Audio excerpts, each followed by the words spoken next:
पता था मुझे, अपने बाबा के स्वरूप को हानि नहीं पहुंचाओगे। सही कही तुमने। पिता की छवि ही पिता के समान भी आनंदीय होती है। ब्रह्मासुर, ब्रह्मासुर। ये मैं अपने वास्तविक रूप में कैसे आ गया?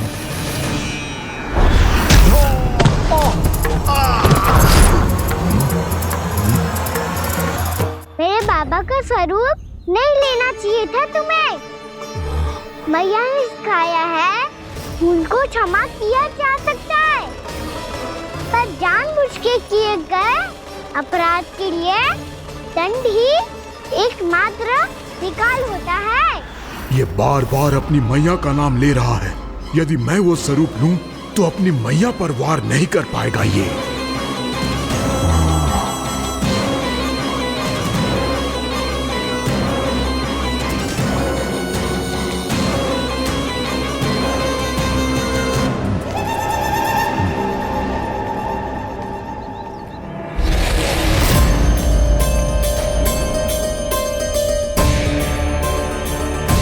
लल्ला, मैं तेरी मैया हूँ। अपनी मैया को मारेगा? बच गया। समझाया था, पर तुमने एक बार फिर से मूर्खता कर ही दी। इस पर तुमने पहले से भी बड़ी और पहले से भी भयंकर भूल किया ब्रह्मासुर।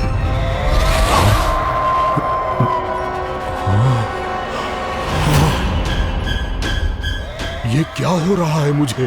बार बार मेरा रूप क्यों बदल रहा है? ममता को समझे बिना अधिक समय तक मैया का स्वरूप हरण करके नहीं रख पाओगे ब्रह्मासुर।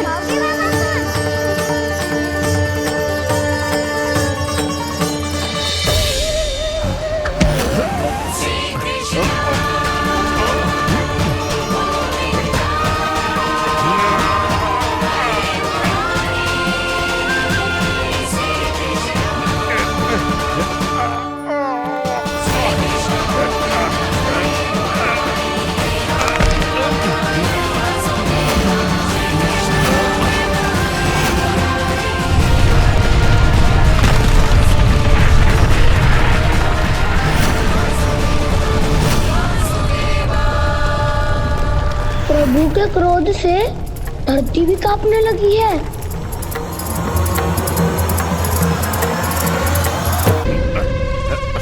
पुत्र को मारने के उद्देश्य से एक मां का रूप लिया तुमने। ये ममता का और मेरी मैया का घोर अपमान है ब्रह्मासुर।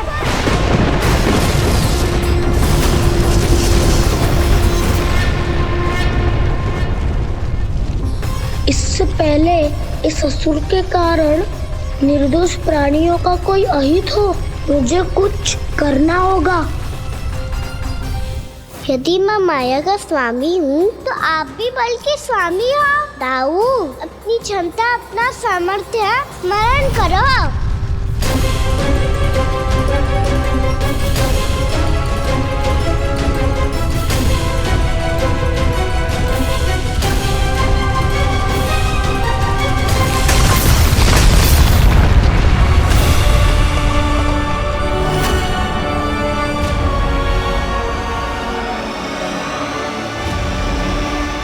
अद्भुत बलदाऊ, अद्भुत। अपने बल का उचित प्रयोग करके आपने प्राणियों को हानि होने से बचा लिया और यह भी सिद्ध कर दिया कि इस युग में आपसे अधिक बलवान और कोई नहीं होगा। आज से आप बलदेव के नाम से भी जाने जाएंगे। आज से आप बलदेव के नाम से भी जाने जाएंगे। आपके चरणों का ये चिन्ह युगों युगों तक आपके बल की कथा कहता रहेगा। बलराम का चरण चिन्ह।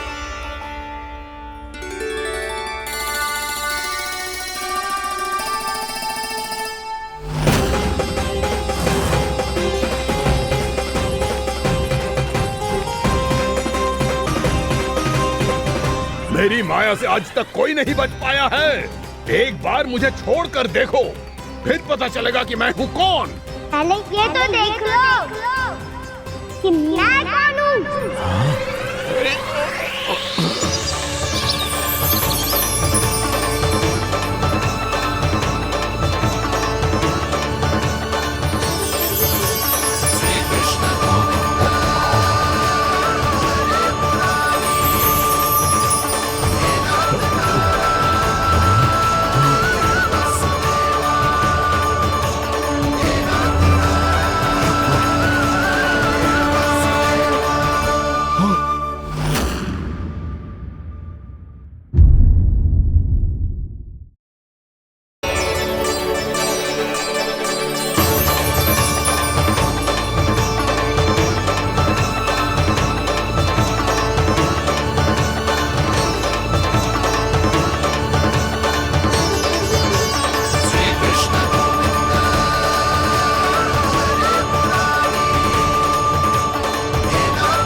कुछ वरन आया हुआ मसूर।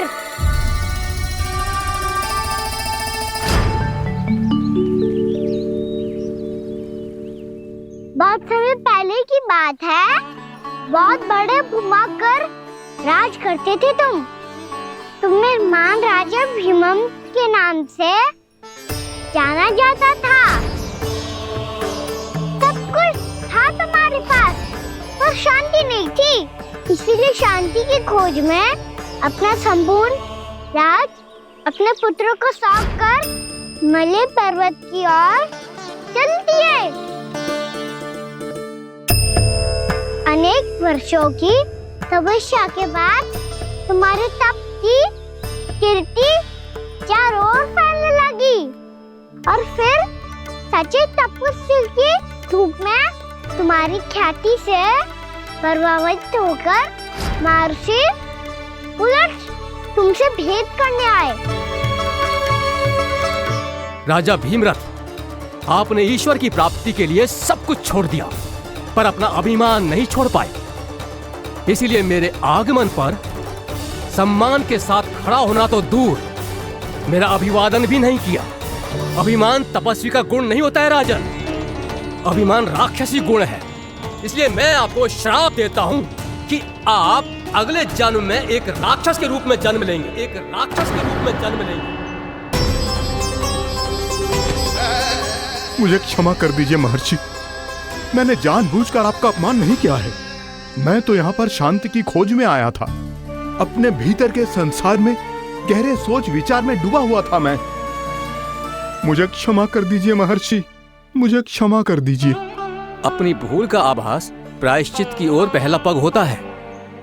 मैं अपना श्राप तो वापस नहीं ले सकता, परंतु आपको एक वचन अवश्य दे सकता हूँ। जब भी प्रभु नारायण का अवतार होगा, आपको उचित समय पे वो वरदान देंगे जिसकी आप लंबे समय से प्रतीक्षा कर रहे हैं।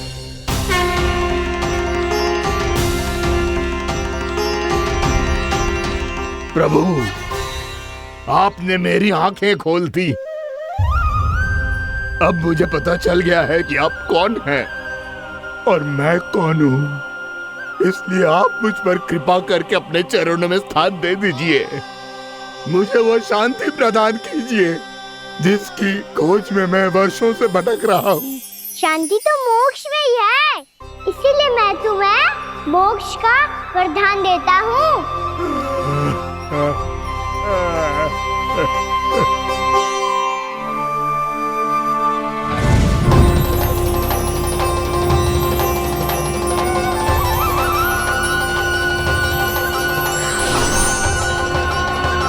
प्रभु की ये लीला सदैव स्मरण रखी जाएगी। इस स्थान को इनका आशीर्वाद मिलेगा और इस कंदरा को व्योमासुर की कंदरा के रूप में पहचाना जाएगा। भविष्य में अनेक ऋषि मुनियों की शरण स्थली बनेगी ये कंदरा।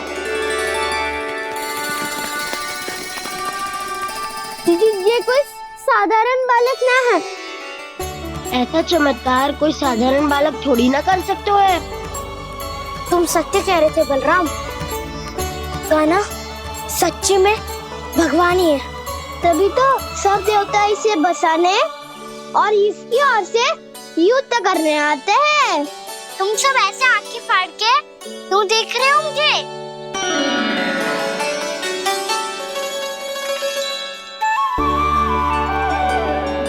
बलराम, तुम बलवान हो और कान्हा भगवान है। दूर दूर तक कोई दिखाई न दे रहा है। ना जाने किस हाल में होंगे बालक। कहीं हम ही तो मार्ग ना भटक गए शीघ्रता के चक्कर में। अब तो एक पग भी ना चलो जा रहे हो। जल, किसी के पास जल है क्या? कंठ तो मेरा भी सूख रहा है मौसी। भाभी, निकट ही जमुना जी है, कहूँ तो वहाँ से जल ले आओ। मैं भी जा रही हूँ भाभी, एक से भले दो। हाँ चल, शीघ्रता से आओ। हाँ।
जानकी, जानकी,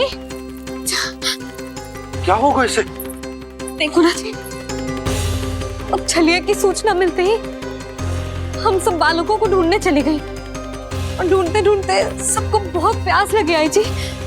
तो जानकी जमुना जी की नदी से जल लेने गई और उसने जमुना जी का पानी पिया और उसकी जेदशा हो गई।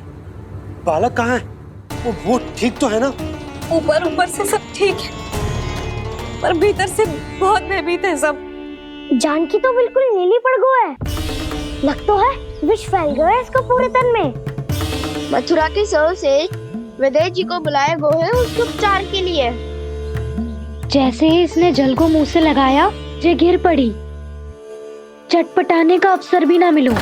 हाँ वैद्य जी, और निकटी मृत पशु भी पड़े हुए थे। हाँ, मैंने भी अस्थियां देखी थी। इसका तो यही अर्थ हो सकता है कि समस्या वहाँ के जल में ही हो। वैद्य जी, आप रोगी की नाड़ी पे ध्यान दो ना। जे गोपिया क्या कह रही है उसे सुनने की आवश्यकता ना है। जब तक विष के कारण का पता नहीं चल जाता, हम उपचार कैसे कर सकते हैं रानी जी? जी, वो निकट ही यमुना जी में एक विशेष क्षेत्र है, ये सब उसी के जल की बात कर रहे हैं। तब तो ऐसा भी हो सकता है कि किसी विषैले सर्प के काटने का प्रभाव हो। पर सर्प के काटने का चिन्ह ना है उसके तन पे। सर्प जब काटता है तब उसके दांत के चिन्ह बन जाते हैं। मुझे पता है, बड़े बड़े सर्प को काटते हुए देखो है मैंने। एक दिन अब बस कर उज्जवल, ये बड़ी बड़ी हाँकने का समय ना है। पर यदि सर्प ने ना काटा है, फिर जानकी की ये दशा किसने की? अवश्य किसी राक्षस ने की होगी। नाना, कोई विषैला पशु भी तो हो सकता है, या अवश्य किसी महाविषैले सर्प के विष से हुआ है। सर्प ने भले ना काटा हो, लेकिन ये अवश्य ही किसी महाविषैले सर्प के विष के कारण हुआ है। कालिया नाग। कालिया नाग?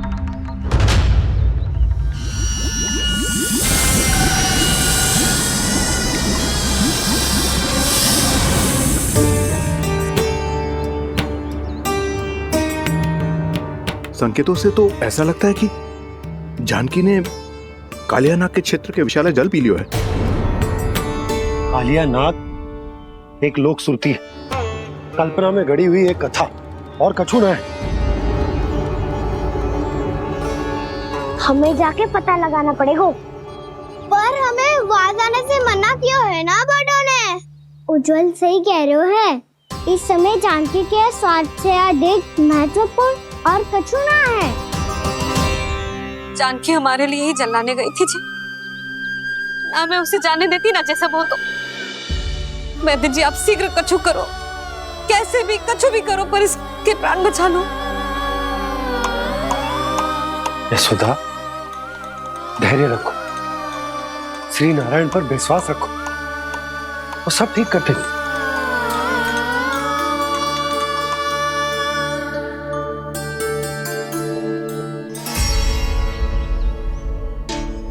विष की काट की मेरे पास जितनी जड़ी बूटी थी मैंने सब अर्क बना के पिला दी, पर इसकी दशा में अभी तक कोई सुधार नहीं दिख रहा है।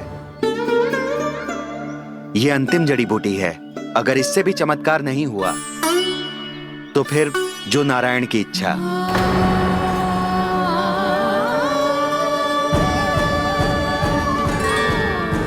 पर कोई तो उपाय होगा जानकी को बचाने का।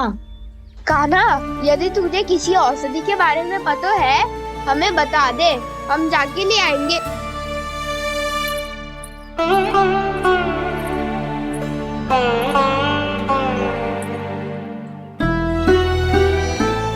हे नारायण, हे प्रभु, मेरी जानकी के प्राण बचा ले प्रभु।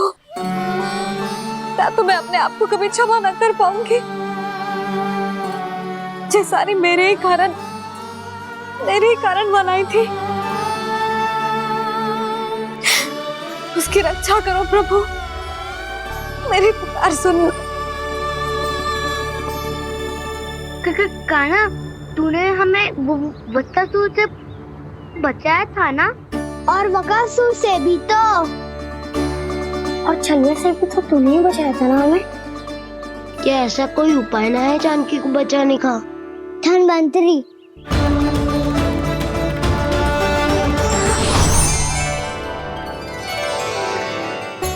मैं आ गया हूं प्रभु, चिंता मत कीजिए, आपके आदेश का पालन अवश्य होगा। यशोदा मैया,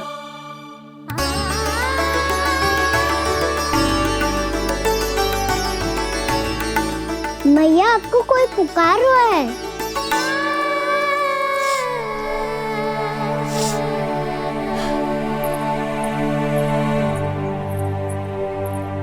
चिंता मत करो मैया, अब धन्वंतरी जी आ गए हैं, वो सब संभाल लेंगे।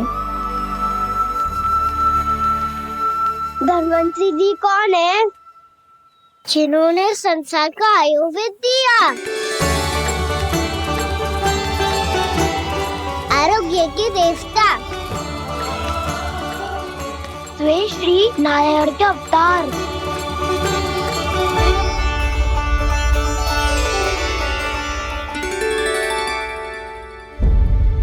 मुझे पता चला है कि आपको वेद की आवश्यकता है। हाँ हाँ, भीतर आइए।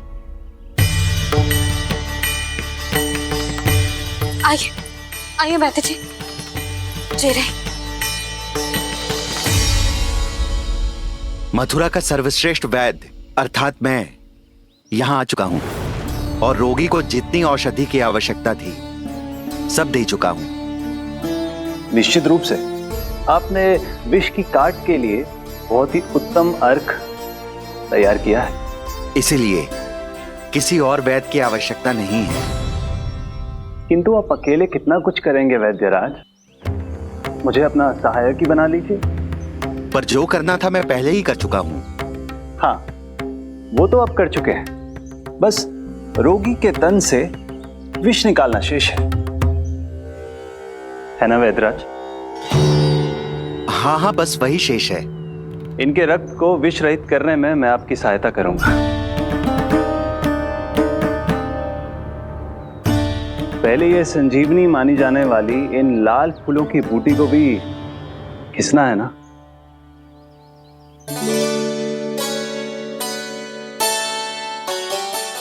हाँ हाँ, तुम सही कह रहे हो, इसे अच्छे से घिसो।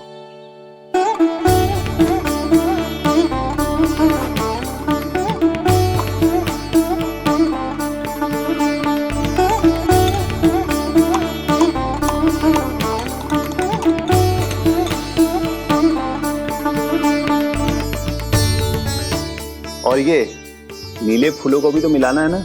हाँ हाँ, अच्छे सहायक बन सकते हो तुम, ऐसे ही श्रम करते रहो।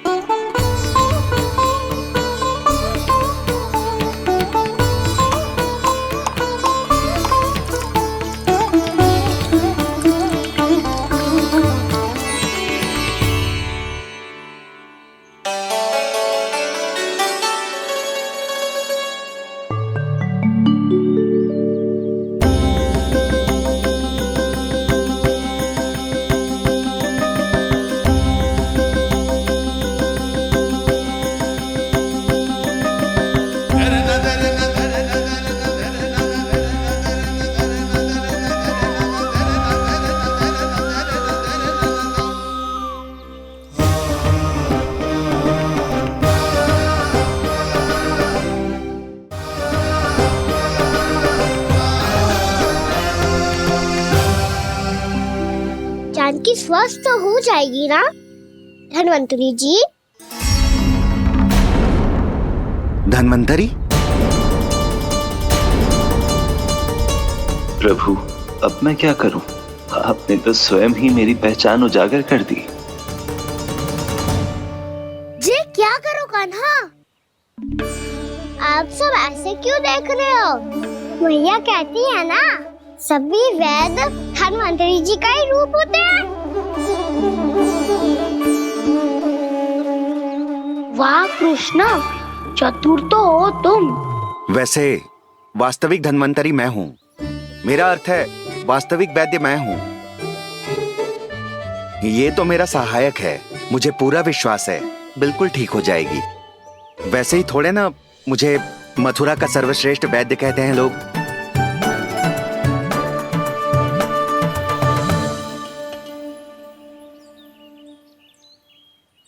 जसोदा भाभी। जसोदा जी, जानकी को चेतना आ गई। जानकी, जानकी, जानकी, तू ठीक है ना? क्षमा करना भाभी, मैं आपके लिए जल ना ला पाई। बस बहुत भूख लगी है। मैं अभी कछु लाती हूँ। जानकी माखन खाओगी?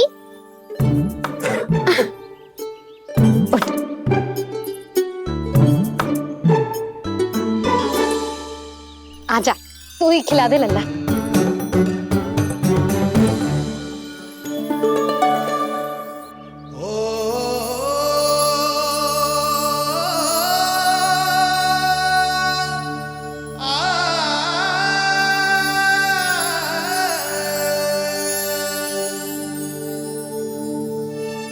तुम सब मेरे लल्ला को माखन चोर कहती हो ना? आज देखो, अपना ही माखन जानकी को खिला रहे है।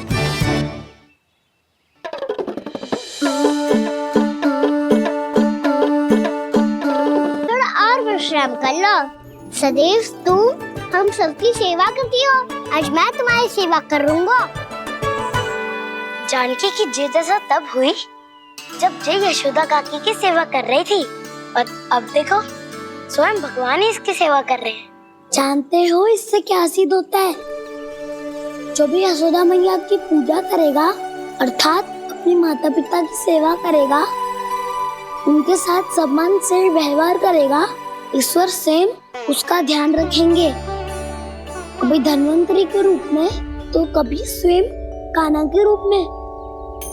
भक्त और भगवान का देखो कैसा ये अनुराग, स्वयं करे सेवा प्रभु, अद्भुत गोपी का भाग्य। प्रभु इन सब पृथ्वीवासियों से कितना घुल मिल गए हैं। ना तो ये प्रभु को भगवान मानते हैं और ना ही प्रभु अपने आप को इनसे सर्वश्रेष्ठ समझते हैं। अपने आचरण से ये सिद्ध कर रहे हैं कि ये सभी में हैं और सभी इनका ही अंश है।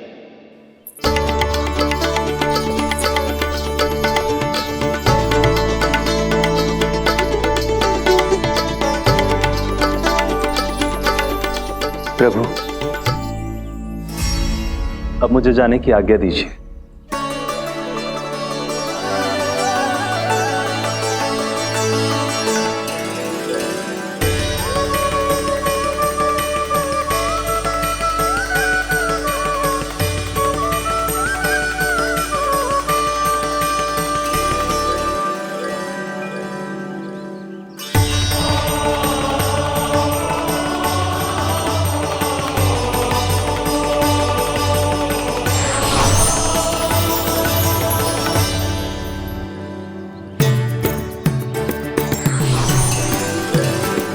कान्हा ने तो सच्ची में धन्वंतरी जी को बुला लिया था।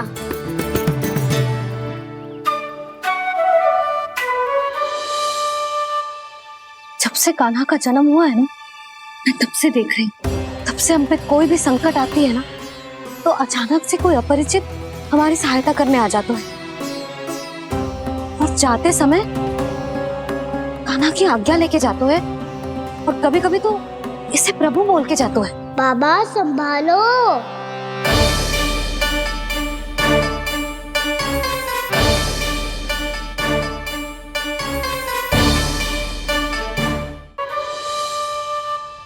जब से कान्हा का जन्म हुआ है ना, मैं तब से देख रही हूँ, तब से हम पे कोई भी संकट आती है ना, तो अचानक से कोई अपरिचित हमारी सहायता करने आ जाते हैं।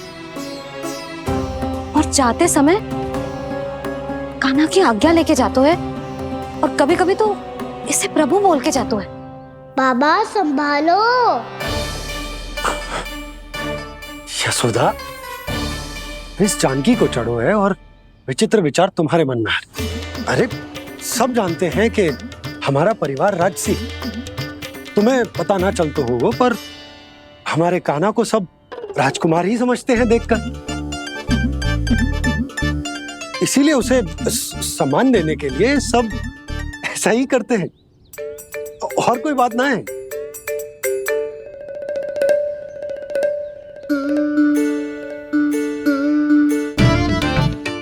अब जी मेरे लल्ला को ऐसे क्यों घूर रहे हैं? बुरी दृष्टि लगाएंगे क्या? वैद्यराज जी, आपके सहायक तो गए, अब आप यहाँ क्यों? वो क्या है ना, मैं अपने रोगी का निरीक्षण करके पूरी तरह से संतुष्ट होकर ही जाता हूँ।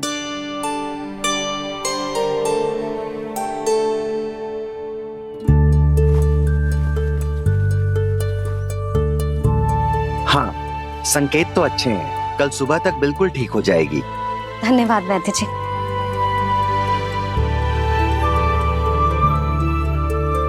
बस तो फिर हम कल पकड़न पकड़ाई खेलेंगे जानकी।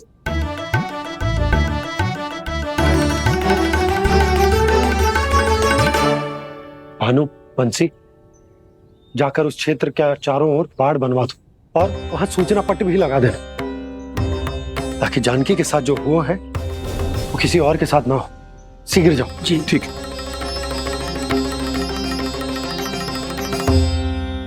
बाड़ और सूचना पट लगवाने से समस्या का समाधान नहीं होगा बाबा। निर्दोष पशु सूचना पट देखकर भी कुछ समझ नहीं पाएंगे।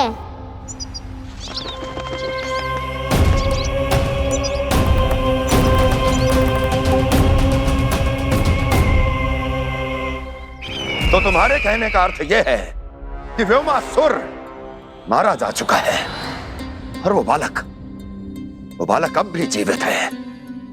हाँ महाराज, मैंने गोप बालकों को कहते सुना था कि कृष्ण ने छलिया को मोक्ष दे दिया है, पर वृंदावन सुरक्षित नहीं है महाराज। वो एक बहुत बड़ी समस्या से जूझ रहे हैं। कैसी समस्या? गांव के निकट क्षेत्र में किसी विषैले सर्प का निवास है। उसके विष का प्रभाव इतना भयानक है महाराज, जैसे विष ना हो, स्वयं हलाहल हो। मेरी कोई भी औषधि रोगी का उपचार नहीं कर पा रही थी। निकट के क्षेत्र में कहां है वो सर्प?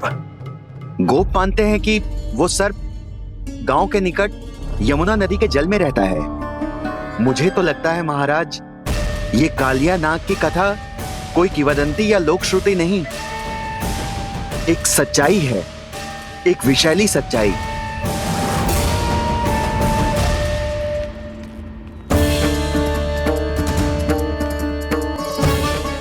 का सामना करने का समय आ गया है, पर उससे पहले मुझे बुलाना होगा उन्हें।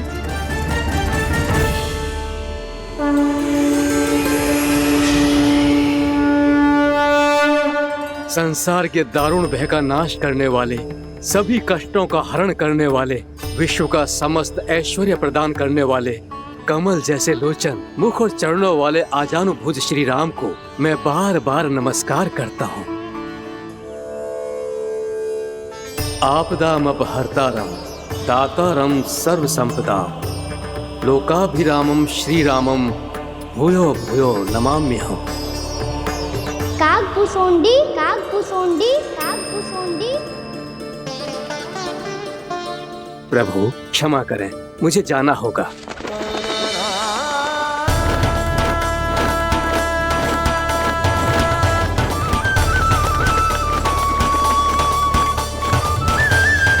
प्रणाम प्रभु। अनेक बार मैं आपके दर्शनों के लिए आया प्रभु। कभी नंद भवन के झरोखों से आपके दर्शन करके चला जाता था, तो कभी दूर किसी वृक्ष की आड़ से आपको निहार लिया करता था। आज आपने स्वयं मुझे बुलाकर धन्य कर दिया प्रभु।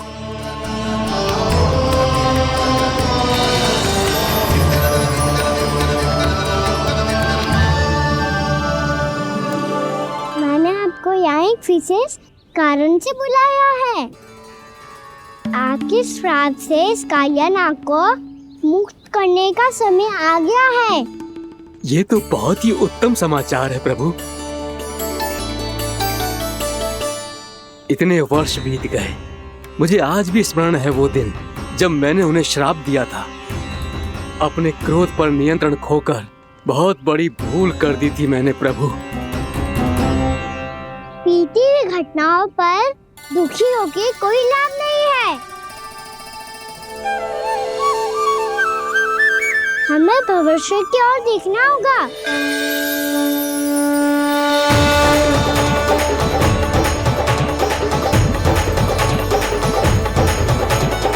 आदेश कीजिए प्रभु, क्या आज्ञा है आपकी?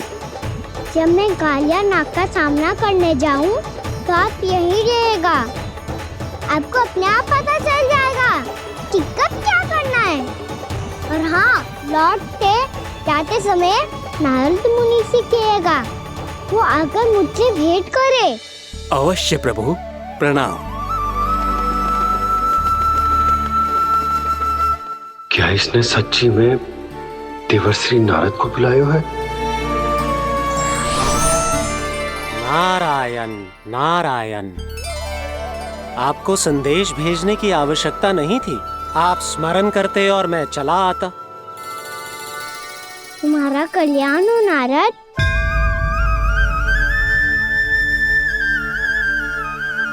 मैंने तुम्हें एक विशेष कार्य के लिए बुलाया है। आज्ञा दीजिए प्रभु। तुम्हें एक बार फिर गण से भेंट करनी होगी। विचार कीजिए महाराज। क्या आप बिना किसी शंका के कह सकते हैं कि कौन सी पंखुड़ी पहली है और कौन सी आठवीं? उस दुष्ट से भेंट करना स्वयं कीचड़ में उतरने के समान है प्रभु। कमल पुष्प प्राप्त करना हो तो कीचड़ में उतरना पड़ता है नारद। आपका आदेश तो मैं स्वप्न में भी नहीं टाल सकता प्रभु।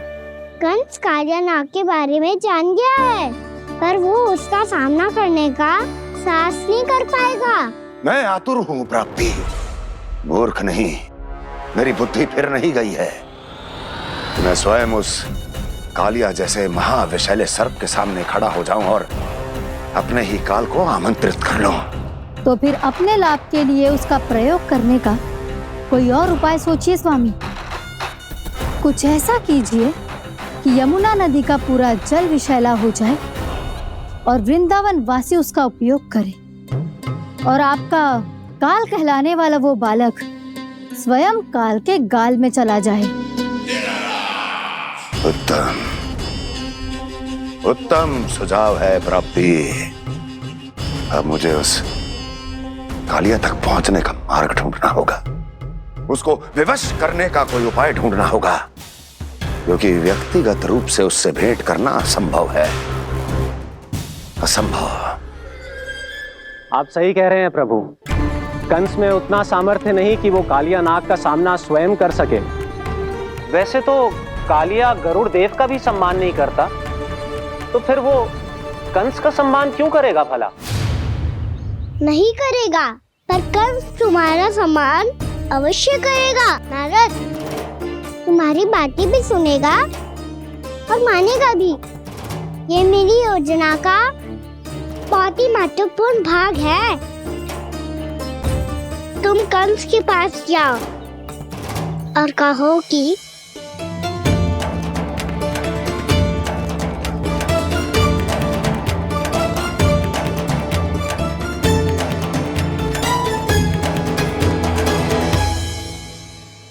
संतान अपने माता पिता को तीर्थ का सौभाग्य दिलाती, और मेरा लल्ला कितना महान कि उसने हमारे घर को ही तीर्थ बना दिया। ऐसा तीर्थ जहां मेरी आंखों के सामने भक्त और भगवान का मिलन हो रहा है। जो आज्ञा प्रभु।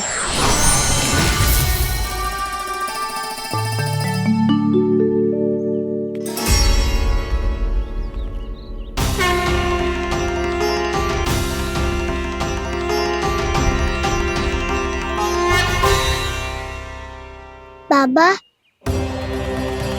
कान्हा, ये सब क्या चल रहा है?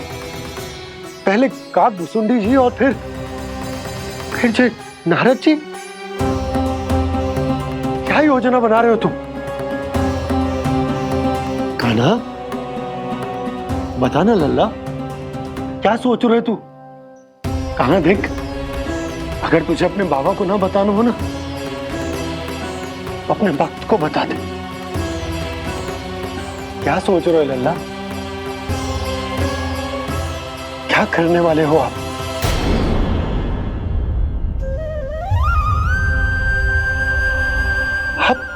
आप इतने दुखी क्यों हो? कान्हा, कान्हा, क्या होगा? क्योंकि मुझे आभास हो गया है बाबा, समय आने वाला है। कौन सा समय आने वाला है लल्ला? शीघ्र सब कुछ बदलने वाला है। भैया को मेरा सत्य पता चल जाएगा बाबा।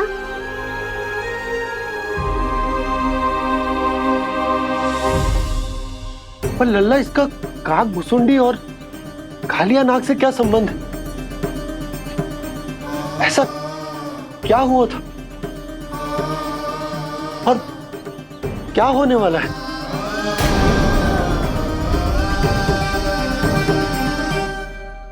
जो होने वाला है बाबा, उसका संबंध उससे है जो सैकड़ों वर्ष पहले हुआ था।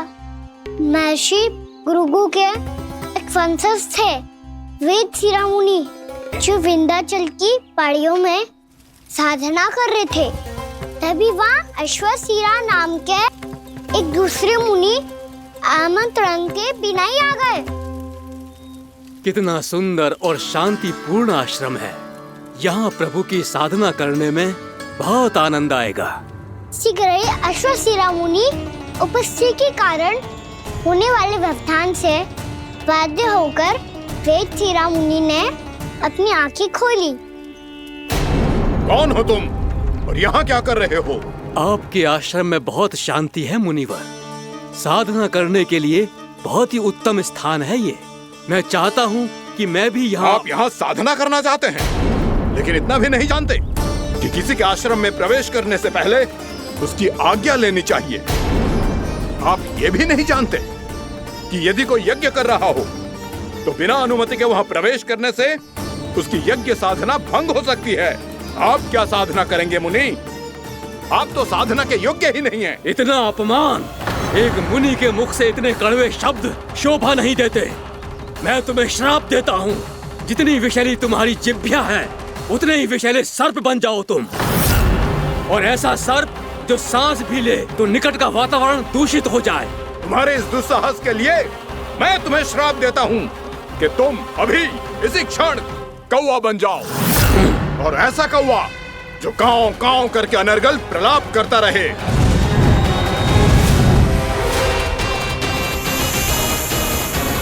ये मैंने क्या किया? ये मैंने क्या किया? क्रोध के कारण दोनों ने एक दूसरे को श्राप दे दिया। पर दोनों ही मेरे भक्त हैं और भगवान होकर मैं अपने भक्तों को इतनी कठिनाई में कैसे देख सकता था। इसीलिए जिस संकट में उन दोनों ने अपने आप को फंसा लिया था, उसका समाधान करने में मैं उनके पास गया। देखिए ना प्रभु, ये क्या हो गया हमसे? हमारी रक्षा कीजिए प्रभु, मार्ग दिखाइए हमें। क्रोध पर नियंत्रण ना होने के कारण आप दोनों ने एक दूसरे को बहुत ही भीषण संकट में डाल दिया है। आप दोनों ही तपस्वी, तप के बल से दिए गए आपके श्राप को लौटाना भी संभव नहीं है। प्रभु कोई तो उपाय होगा, हम आपके शरण में हैं प्रभु। अपराध तो हमसे हुआ है प्रभु, पर अब आपसे ही आशा है। कुछ ऐसा कीजिए भक्त वत्सल, जिससे हम दोनों के श्राप का प्रभाव कुछ कम हो जाए। आप दोनों ही मेरे भक्त हैं, इसलिए आपकी पीड़ा का निवारण करने का एक उपाय है मेरे पास। वेद शिरामुनि, जब आप कालिया नाग बनेंगे तो आपको मेरे चरणों को अपने शीश पर धारण करने का सौभाग्य मिलेगा। और अश्र शिरामुनि, आप काग योनि होने के बाद भी आप श्रेष्ठतम ज्ञान और सर्वाधिक यौगिक सिद्धियों के स्वामी होंगे और प्रवचन दिया करेंगे। इसके बाद अश्वशिरा मुनि काक भुसुंडी बन गए, जिन्होंने आगे चलकर सेम गरुड़ देव को रामायण सुनाई। और मुनि वेदशिरा महर्षि कश्यप और देवी कत्रियों के पुत्र कालिया नाग बनकर जल में। और अब वही कालिया नाग जमराज्य में, जिनके कारण जानकी के प्राण लगभग चले ही गए थे। अब कालिया नाग को उचित स्थान पर भेजने का समय आ गया है बाबा।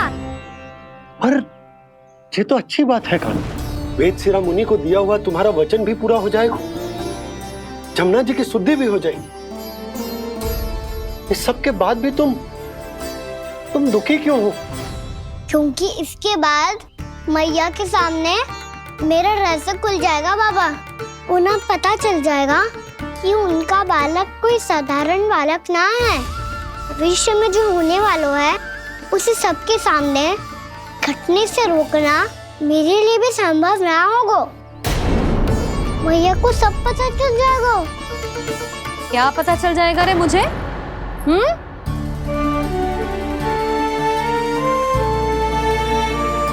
यही कि सबसे अधिक प्रेम मैं आपसे ही करता हूँ। अब बस भी कर, चलो भोजन के लिए बुलाने आई थी तुम दोनों को। भूखा थोड़े ना रहने दूंगी अपने लल्ला को, मेरा लल्ला दुर्बल हो जाएगा ना। आप खिलाओगे तो ही खाऊंगा। हाँ ठीक है, मैं ही खिलाऊंगी। अब चल, आओ जी चल।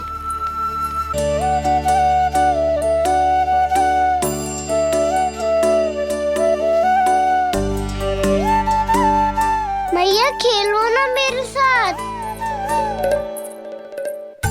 मैया सुनो ना, मेरी बात ना मानोगी? अभी बहुत कार्य पड़े लल्ला, देख जानकी को औषधि भी देने जानो है ना। औषधि मैं दे दूंगा, फिर तो खेलोगी ना आप मेरे साथ। पिछले कुछ दिनों से अपनी मैया का अधिक से अधिक प्रेम पाने का प्रयास करो है कान्हा। इसका तो एक ही अर्थ हो सकता कि कछु बहुत बड़ो होने वालों है। कान्हा रुक जा लल्ला। कान्हा क्यों तंग कर रहा है? मैया को पहन लेना। कान्हा, कान्हा, ये क्या करो तूने?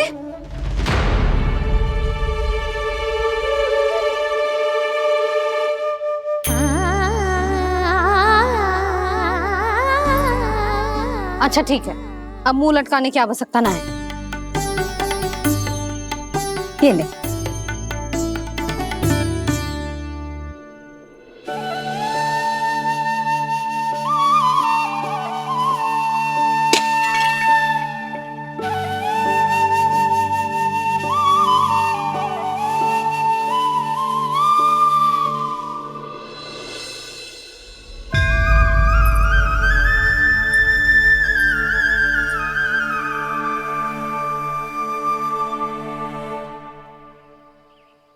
तंग करे मैया को खिजाए, खेले रूठे मनाए, लीला अनोखी करके शरारत, कान्हा दंड भी पाए।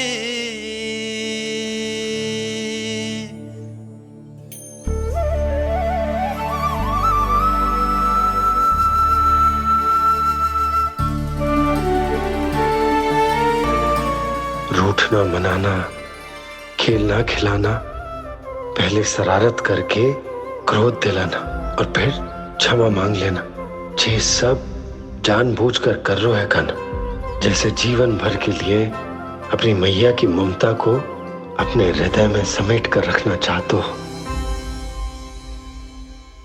कैसे कैसे करूं उस कालिया से मित्रता, कैसे करूं उसका उपयोग?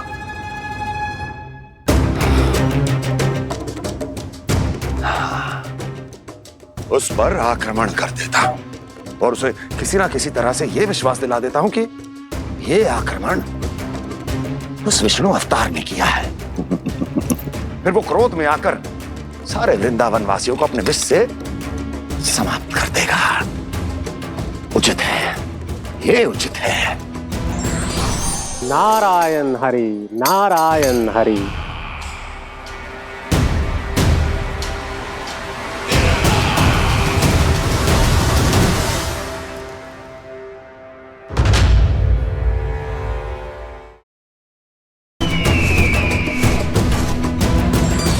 नारायण हरि, नारायण हरि।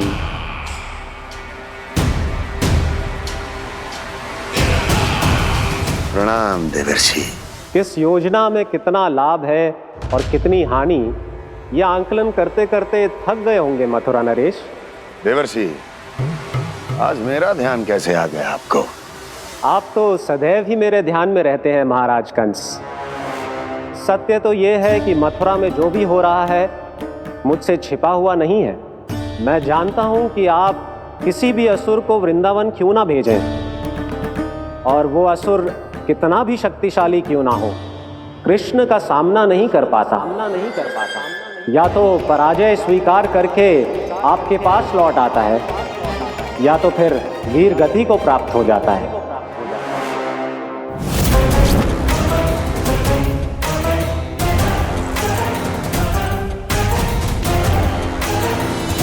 वाह, मुझे मेरी असफलताएं स्मरण कराने आए हैं, मेरे घाव को खुरेदने आए हैं, उन पे नमक छिड़कने आए हैं।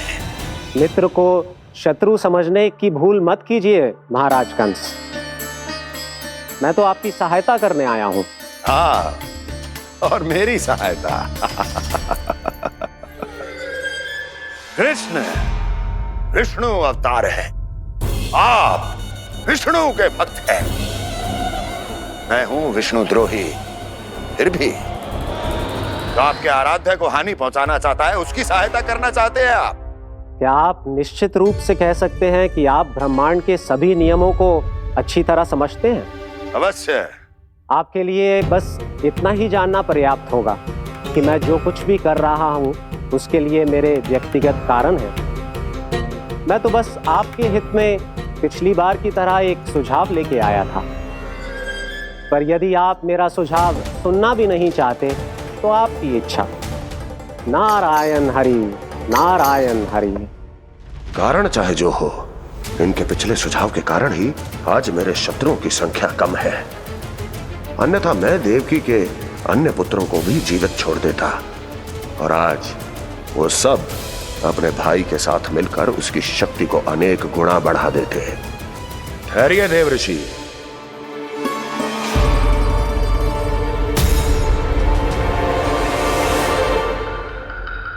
बताइए, क्या सुझाव है आपके पास? मेरे सुझाव का नाम है कालिया नाग।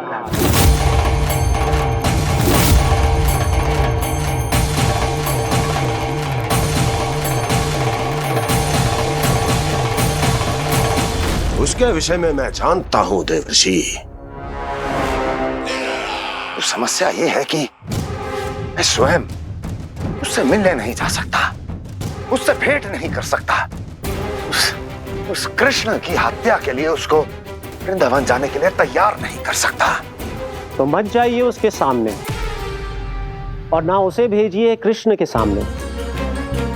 हर बार आप किसी ना किसी असुर को अपने शत्रु के क्षेत्र में भेजते हैं, जहां शत्रु उसका सामना करने के लिए पूरी तरह से तैयार होता है और आपका असुर मारा जाता है। इस बार शत्रु को युद्ध स्थल चुनने का अवसर मत दीजिए महाराज। इस बार योजना का जाल ऐसे बुनिए कि कृष्ण स्वयं उसके पास जाने के लिए विवश हो जाए। कालियानाग स्वयं काल है, मृत्यु का दूसरा नाम है। उसके विष का उपयोग अपने लाभ के लिए कीजिए महाराज। वैसे कालिया के विष की अधिकता का अनुमान तो होगा ही आपको।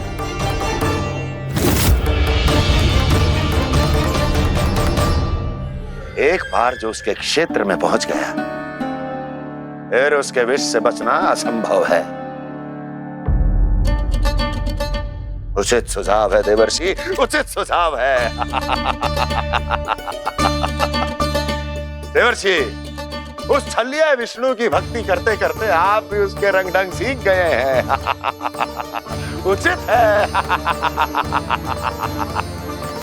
उचित है।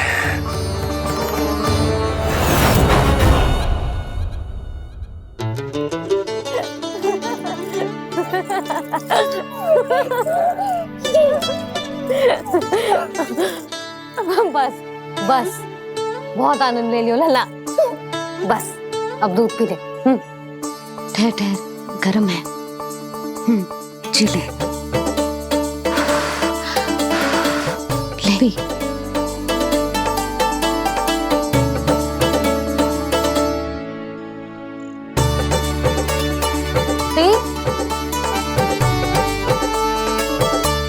मैं ना होती तो ना जाने क्या होता तेरा।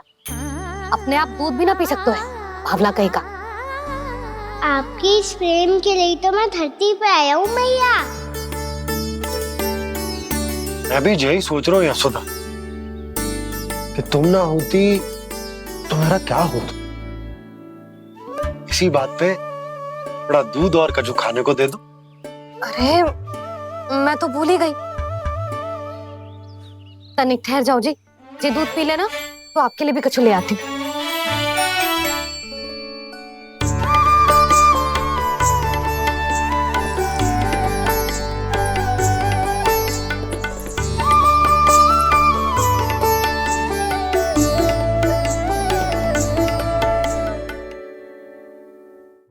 प्रणाम महाराज।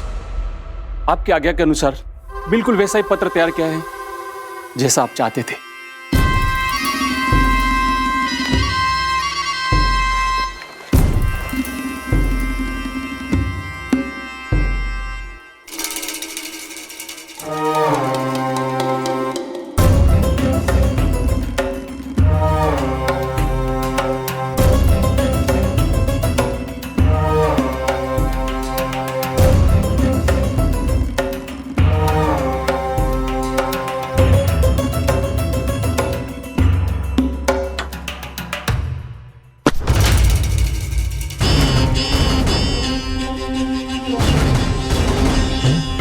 कृष्ण जन्म से लेकर आज तक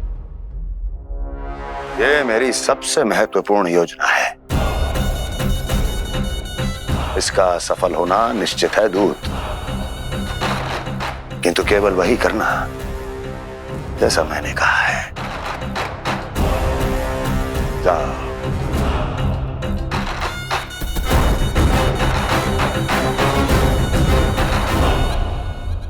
कान्हा,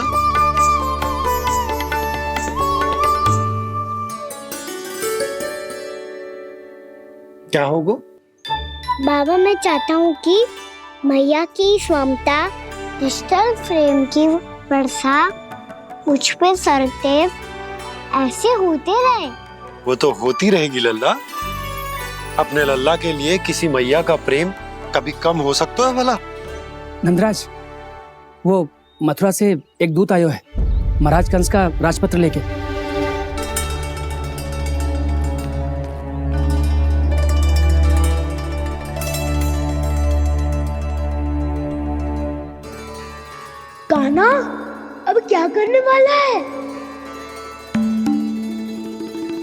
तेरे बाबा कहाँ गए? हाँ? कंस मामा का खेल आरंभ हो गया है, पर मैया वो सब सुनेगी तो वैरती चिंतित हो जाएगी। बस थोड़ा बाहर गया मैया, कछु खा लिये से। बाहर इस समय? मैया क्या होगा? मैया देखो ना, पीठ पे कछु हो रहा है। मेरा हाथ ना पहुंचो, आप करो ना। दिखा यहाँ। क्षमा करना मैया, पर अभी बाबा को ही संभालने दो ये सब। कहिए, क्या संदेश लाए हैं आप? नहीं नंदराज, नहीं। महाराज, कंस का आदेश है कि ये संदेश सभी गांव वालों के साथ ही पढ़ा जाए। ठीक है, मैं गांव वालों के सामने पढ़ दूंगा, पर मुझे तो दीजिए पढ़ने के लिए। महाराज की आज्ञा का पालन करना आपके लिए भी आवश्यक है नंदराज। सभी गांव वासियों की सभा बुलाइए। बंसी, सभी गांव वालों की सभा बुलाओ। राजपत्र में ऐसा क्या संदेश भेजो है कंस ने? अब मेरे पत्र को पढ़कर सब भौचक के रह जाएंगे। और वो कृष्ण, उस कृष्ण के पांव के नीचे से तो भूमि खिसक जाएगी, आकाश फट पड़ेगा, बिजलियां गिर जाएंगी। प्राप्ति, ओ प्राप्ति, कंस का पत्र। स्वयं को बहुत अधिक शक्तिशाली समझता है ना वो। अब देखता हूं कैसे वो इस महासंकट का सामना करता है। वो कृष्ण, वो अपनी मृत्यु स्वयं चुनेगा या मृत्यु की वेदी पर चढ़ा देगा प्रिय वृंदावन वासियों को।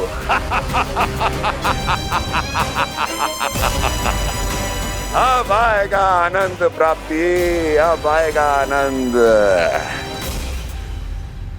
सबको इकट्ठा करवा के ही पढ़वाएगो। अवश्य ही कोई विशेष संदेश दिया होगा कंस ने। मैं भी यही सोच रही हूँ सुलक्षणा जी, कछु ना कछु तो विशेष है, पर जे हो क्या सकता है? हाँ, बात तो सही है। ऐसा क्या हो सकता है? सभी गांव वासियों के सामने कहा जाए, कछु तो विशेष अवश्य लग रहा है।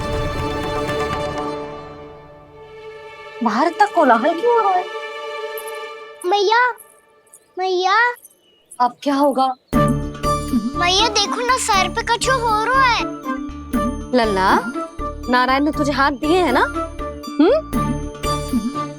पीठ की बात अन्य थी। अपने सिर की सेवा स्वयं कर। सर पे तो हाथ पहुंच रहा है ना?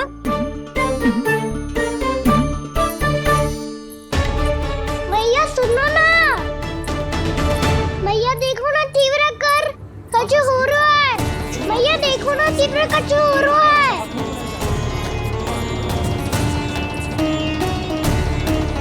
सब लोग आ चुके हैं, अपना संदेश सुनाइए आप। गोपराज नंद और सभी वृंदावन वासियों को सूचित किया जाता है कि मथुरा अधिपति और आप सभी के महाराज कंस ने कल सुबह भव्य पूजा का आयोजन किया है। इसके लिए राज्य को वृंदावन के क्षेत्र के निकट यमुना नदी के मध्य में खिलने वाले 1 कोटि कमल के पुष्पों की आवश्यकता है। इसीलिए आप सभी को यह आदेश दिया जाता है कि ये सभी कमल के पुष्प प्रथम पहर से पहले राजसभा में पहुंचा दिए जाए। तो सारे वो भी प्रथम पहर से पहले कैसे हो सकते हैं? यदि आप ऐसा करने में असफल रहे तो इसे राज आज्ञा का उल्लंघन माना जाएगा और राजद्रोह के आरोप में आप सभी को कड़े से कड़ा दंड दिया जाएगा। स्मरण रहे, यदि कल की पूजा में इन 1 कोटि कमल के पुष्पों का ना पहुंचने के कारण कोई व्यवधान आया तो समस्त वृंदावन वासियों को दोषी माना जाएगा और पूरे गांव को निवासियों सहित धूल में मिला दिया जाएगा। कल प्रथम पहर तक का ही समय है आप सबके पास।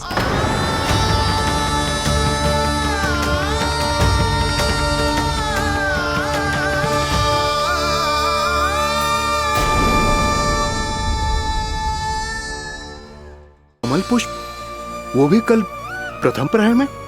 ऐसे कैसे संभव है? और कोई साधारण पुष्प ना, यमुना नदी के मध्य खिलने वाले विशेष कमल के फूल चाहिए उन्हें। लेकिन यमुना नदी में तो कालिया नाग ने विष घोल के रखा है, तो फिर कैसे हो पाएगा? यह संभव है।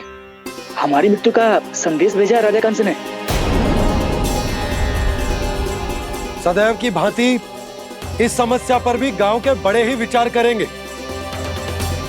बालकों का यहाँ होना उचित ना है।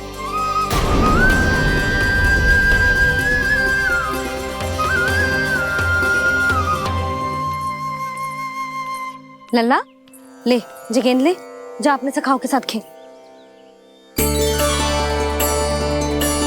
सुबह उज्जवल, मधुमंगल वसंता, देखो मैया ने क्या दिया है। चलो खेले, बहुत आनंद आएगा आज।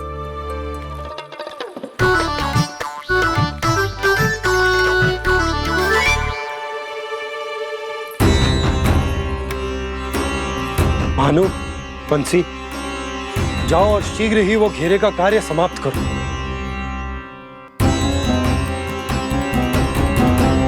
पर कछु ना कछु तो करना पड़ेगा ना। पर हम कर ही क्या सकते हैं? पुष्प लाने को और कोई उपाय है भी तो ना। मैं चला जाऊंगा जमुना जी में। वैसे भी मेरे जीवन के कितने दिन शेष बचे हैं। गांव के लिए, समाज के लिए कुछ करके मरूं, तभी तो शांति मिलेगी। ना काका, यदि आप उस विषैले जल में छलांग लगा भी दोगे, किंतु 1 कोटि कमल पुष्प एकत्रित कर पाना आपके लिए संभव ना है। इससे अच्छा है कि मैं चला जाऊं। यदि मैं मर भी गया तो मेरे पीछे रोने वाला कोई ना है। किसी को कहीं जाने की आवश्यकता ना है। गोप नरेश होने के नाते ये मेरा कर्तव्य है कि मैं आप सबकी रक्षा करूं। नंदराज, आपको जाना है तो जाओ। हरिया, काका, भैया सब चले जाओ। लेकिन आपको पता है वहाँ का जल कितना विषैला है। आप लोग एक क्षण भी जीवित नहीं रह पाओगे। फिर कैसे इकट्ठा करेंगे 1 कोटि कमल पुष्प? आप बात तो सही कह रही हैं शांति। उस दुष्ट कंस ने ऐसी मांग रख के हम सबको फंसा दिया। हम में से कोई भी क्यों न चला जाए और इस संकट का समाधान ना निकले को। कान्हा, बताना कौन सा खेल खेलें? गेंद पकड़ खेलते हैं। पर एक बात सुन लो सब, कोई भी तीव्र गति से ना फेंकेगा गेंद को। भैया ने फ्रेम बनाई है मेरे लिए। सब तैयार हो?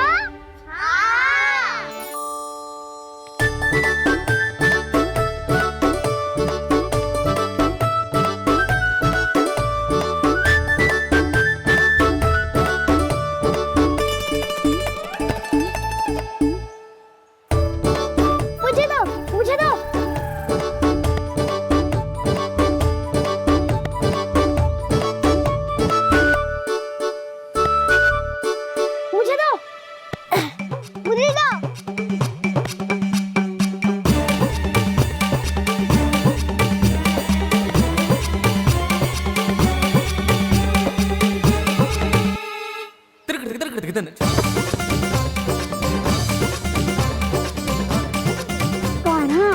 इतनी धीरे से फेंकेगो तो कैसे आनंद आएगो?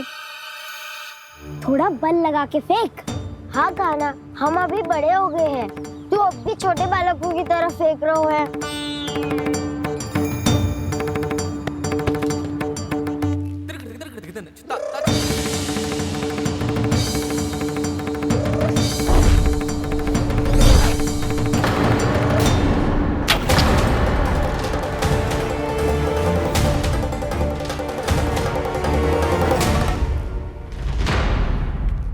दीदी जी क्या करो कान्हा? गेंद तो डूब गई।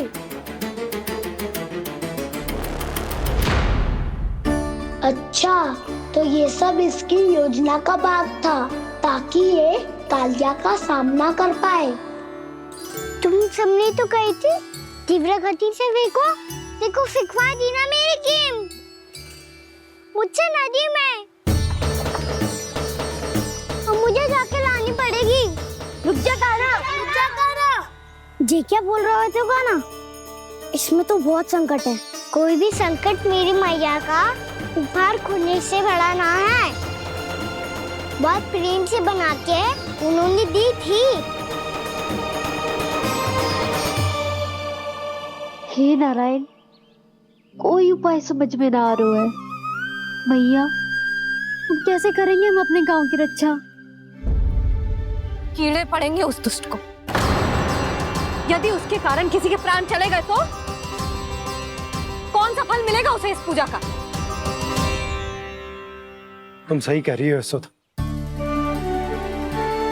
हमारे पास कोई और दूसरा विकल्प भी तो ना है।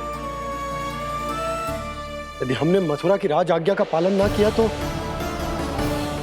इसका दुष्परिणाम पूरे गांव को भुगतना पड़ेगा।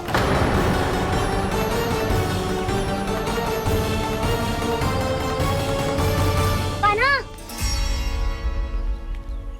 तुम्हें पता है कि तू भगवान है, दिव्य है, बहुत शक्ति है तुझमें, पर फिर भी हम तुझे विषैले जल में ना जाने दे सकते। कुछ होगा तो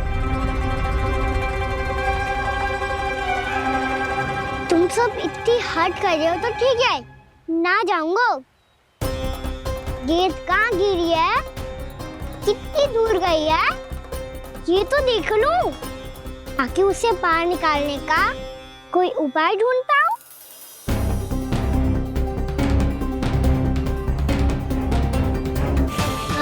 हाँ।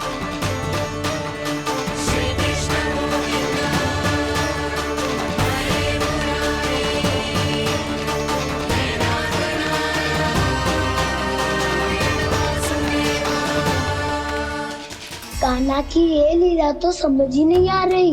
पहले इसने देवश्री नारद को मथुरा जाकर कंस को भड़काने के लिए कहा, फिर स्वयं ही दुखी भी हो गया कि अब इसका रहस्य सबके सामने खुल जाएगा।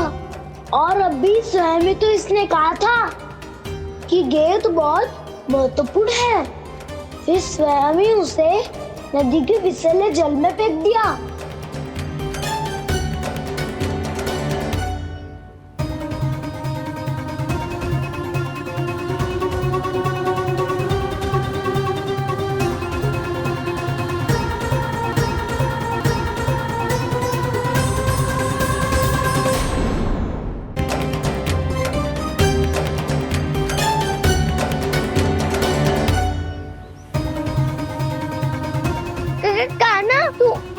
ऊपर क्यों चढ़ रहा है? अरे ऊंचाई से देखूंगा तभी तो गेंद दिखेगी।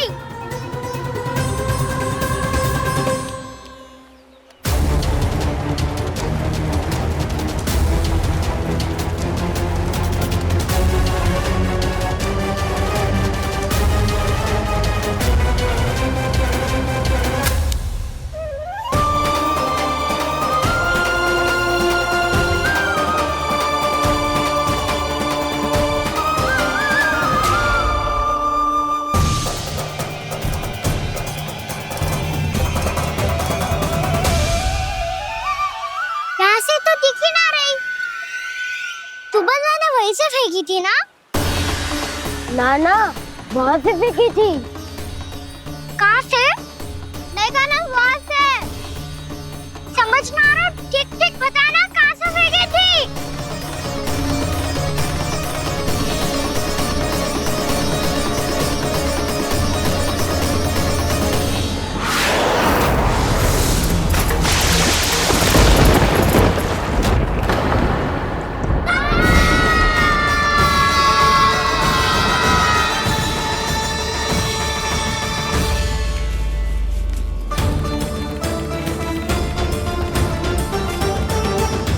कालिया नाग के क्षेत्र में जाकर कोई भी जीवित वापस ना लौट सको है।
कालिया नाग तो उसे देखते ही निकल जाएगा।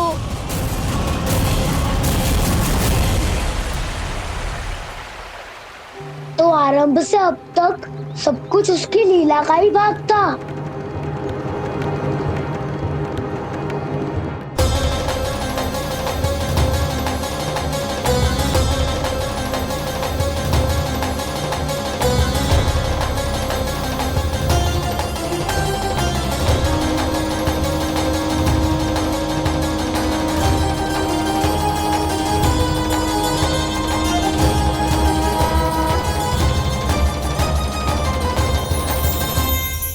इतना सुंदर रूप, मन मोहने वाली मुस्कान, अद्भुत तेज और भगवान जैसी दिव्यता।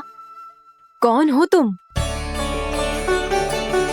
हाँ, तुम्हें देखकर तो हम सब सम्मोहित ही हो गए।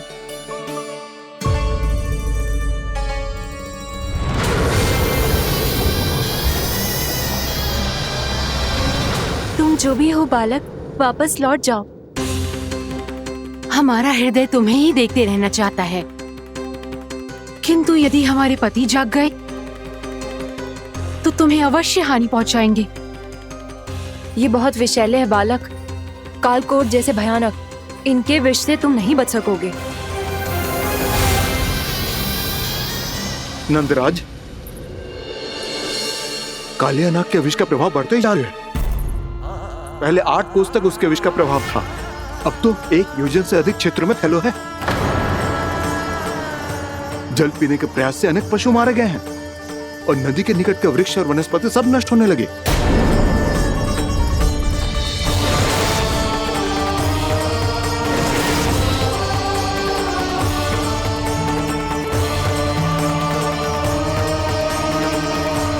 इनके विष की तीव्रता इतनी अधिक है बालक कि इनके संपर्क में आने वाले को तड़पने का भी अवसर नहीं मिलता।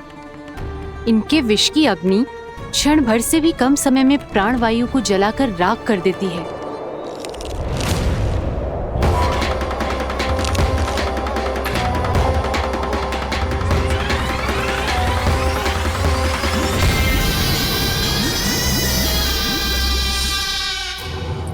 तब तो समस्या और भी गंभीर हो जाएगी। मैंने तो सुनो है कि कालिया नाग कम से कम 2 योजन लंबा है, सैकड़ों फन है उसके।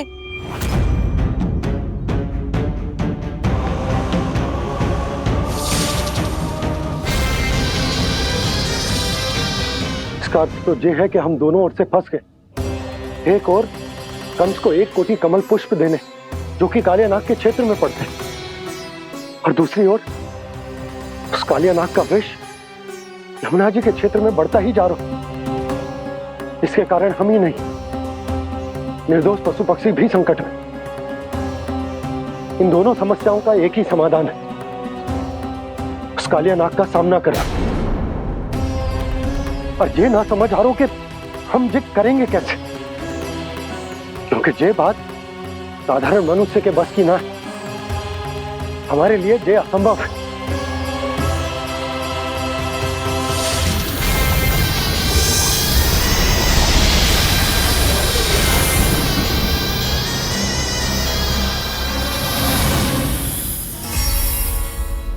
अब तो तुमने अपनी आंखों से भी देख लिया बालक, ये कितने विषैले हैं। नींद में भी विष उगलते हैं। इससे पहले कि तुम्हें कुछ हो जाए, चले जाओ यहाँ से, मान लो हमारी बात। आप सब मुझे जानती भी नहीं और फिर भी मेरी इतनी चिंता कर रही हैं आप। माँ की ममता भेदभाव नहीं जानती। तुम भी किसी के पुत्र हो और हम सब भी माँ हैं। एक माँ को हर बालक में अपनी ही संतान दिखाई देती है, इसलिए हम तुमसे विनती करते हैं, वापस चले जाओ, बचा लो अपने प्राण। मेरी चिंता मत कीजिए, मुझे कुछ नहीं होगा। होगा, अनर्थ होगा यदि ये उठ गए तो।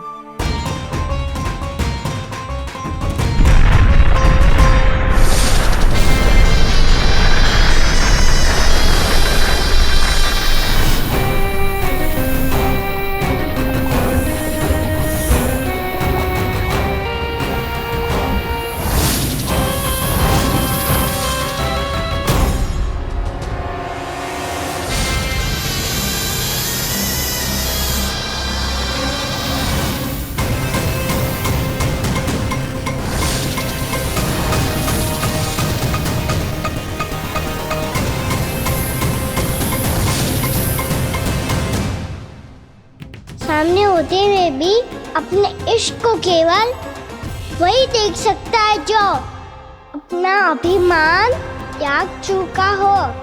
पर पूर्व जन्म में मेरा भक्त होने के नाते मेरा सत्य स्वरूप देख पाने में मुझे इसकी सहायता करनी चाहिए।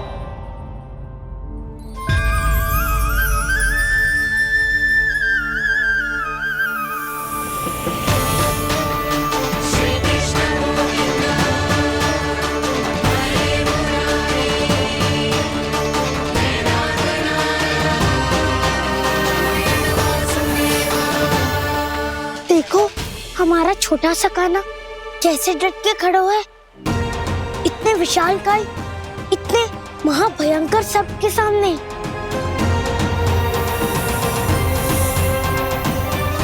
ये कोई भगवान नहीं है जो इसके सामने हाथ जोड़ रही हो तुम सब।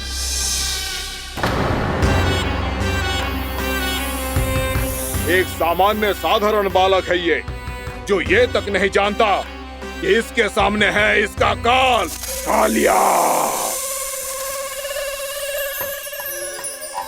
तू कौन है बालक? मेरे इतने निकट आकर भी तू जीवित कैसे है? मेरी नहीं, अपनी चिंता करो कालिया। बहुत मनमानी कर ली तुमने। अब बस मैं तुम्हें रोकना हूँ। अब बस मैं तुम्हें रोकना हूँ। मैं तुम्हें रोकना हूँ।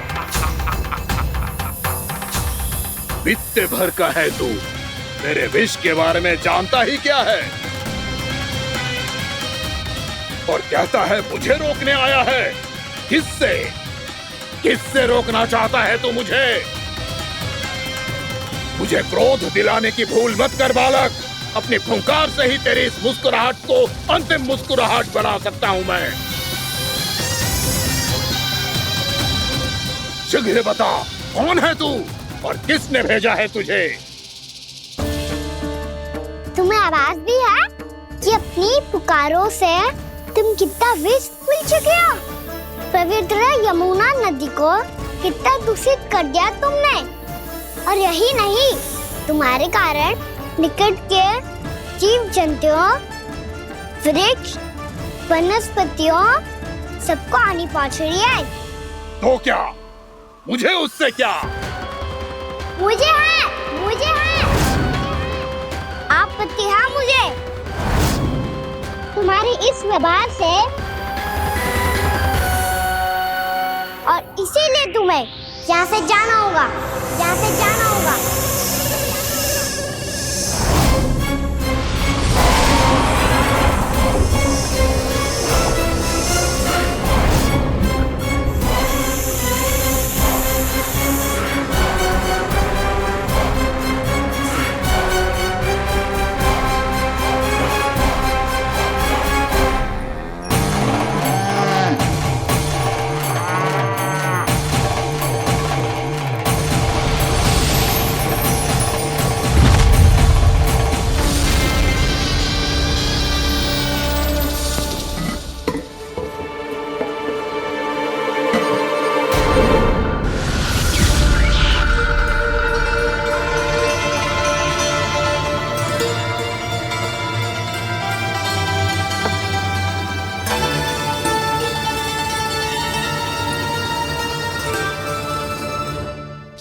मुझे आदेश देने का साहस भी कैसे किया तूने?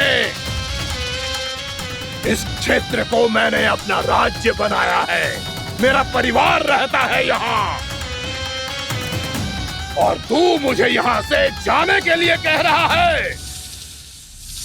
हाँ?